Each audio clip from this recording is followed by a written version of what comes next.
There are nearly 1 million wine producers globally, making almost 3 billion cases of wine each year, about half of which comes from Europe. But that is not enough to keep up with worldwide demand. According to a report from CNN and Morgan Stanley Research, the wine industry is experiencing an undersupply of nearly 300 million cases a year. Global wine production fell by more than 5% last year to its lowest level since the 1960s, primarily due to bad weather in France and Argentina.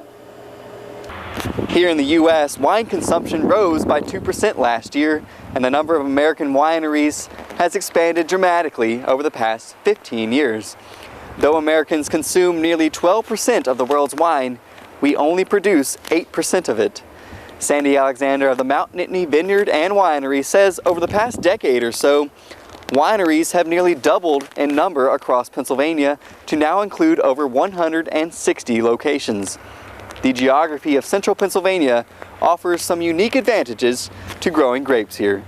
Yeah, we have really good air drainage here, and plus the southern exposure, so that really helps eliminate some of the disease problems that you can have on grapes. And they might have a frost at the bottom of the hill here, and we will not get one up here. So the grapes they're a little bit more protected up here than what they would be if we were growing them down in the valley. So. Okay. And there's obvious no lake effect like they have up in Erie. So. Most of these wineries that have sprung up around Pennsylvania and surrounding states, however, are more boutique operators rather than major producers, so they're not driving any real global growth in supply. It takes 3 to 5 years for vines to mature before cultivation, but there's no reason why central Pennsylvania wineries won't continue impacting the regional wine production. Yeah, as a matter of fact, some of these, most of these grapes were the original grapes that they've planted, and they've been doing very well. And we have 5 acres, and from time to time we have to replace some of them. But there's no reason why a vine can't last 50 years.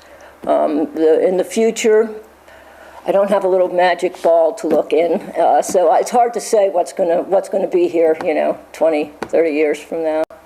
I probably won't be. For Up in the Air, I'm Travis Patterson.